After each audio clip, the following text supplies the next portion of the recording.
So today, obviously, we're commemorating Labor Day, which has work and labor on the front of the brain.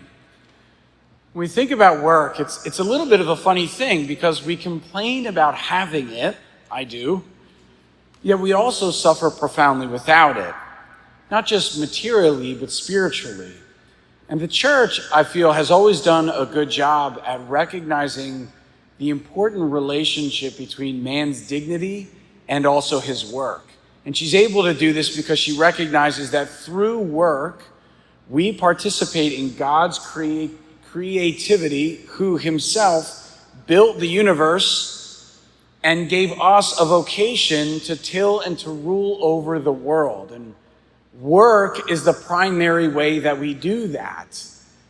However, we run into problems when we play on either extremes of that profound virtue.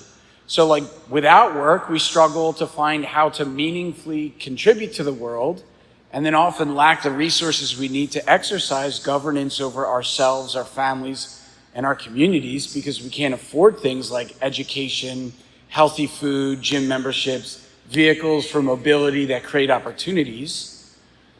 But we could also work too much, and then we find in those spaces that it becomes oppressive. The Industrial Revolution, I think, really took this to a max on a public level because it introduced the power to mill and the factory, which meant that work could now become continuous, monotonous, and relentless, independent of weather or time of day. We could work at any hour, all day long, whether it's raining or whether it's sunny. This was when the rise of Karl Marx happened. And he introduced the idea of Entfremdung, which means estrangement. And his argument here is that industrial labor has alienated us from our basic human nature and our dignity. And so what happened was this inversion. Work, which once served the dignity of man, became flipped until man became slave to his labor. And that was fundamentally problematic. And that has only worsened, I think, with the rise of technology, because now it's not just I can work all week long, but because of email and internet and all those other things, I can also work all evening, on my vacations, all weekend, and on and on and on. And I think we all kind of feel that pressure, especially if we really care about what we're doing. It's hard to set those limits. It was in the period of the Industrial Revolution that the United States introduced Labor Day as a federal holiday.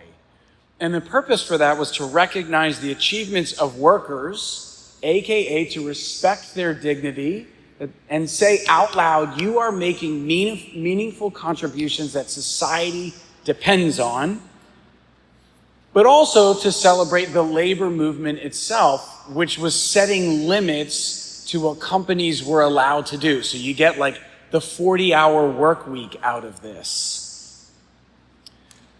However, in practice, it really just becomes a day of rest. I don't think we're having conversations about the achievements of the labor movement. I think we're just enjoying a barbecue. And so as a day of rest, it becomes kind of like a secular Sabbath. I don't know how you feel, but that's how it feels like to me. And I'm grateful for that. But it's also insufficient, isn't it? I mean, it's insufficient because it's only one day. And it's also insufficient because real rest is more than sleep, lounging, and barbecues. Because humanity just goes so much deeper than that. And that's where the gospel comes in. That's the entrance door.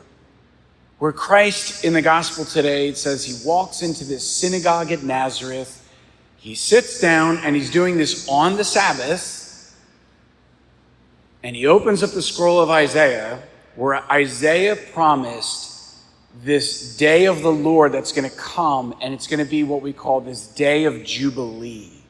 Now, what is Jubilee? Jubilee is a Sabbath year of Sabbaths. It's like It's Sabbath as the norm rather than the exception. It's when all debts are paid off, when all labor ceases, all sins are forgiven, and the land itself rests. so that it can be rejuvenated and rehabilitated.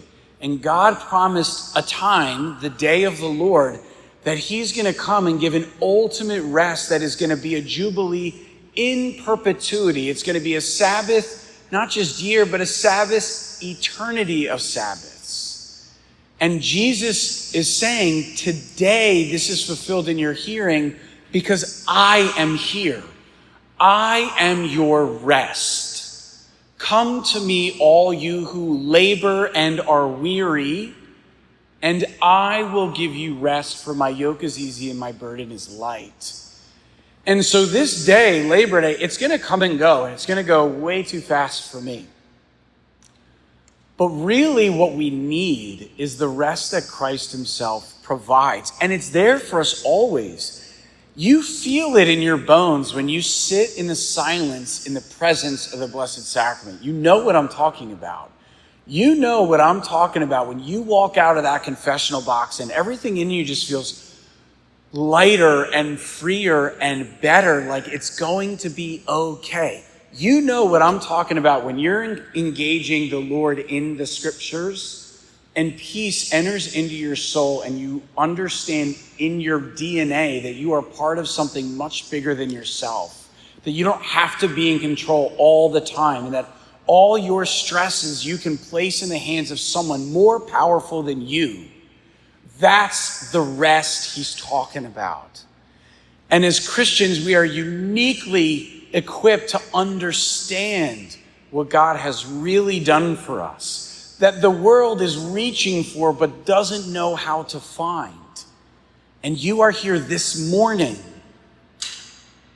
because you do know how to find it. You do know who gives it. It's time now to receive it and then to hand that on to others.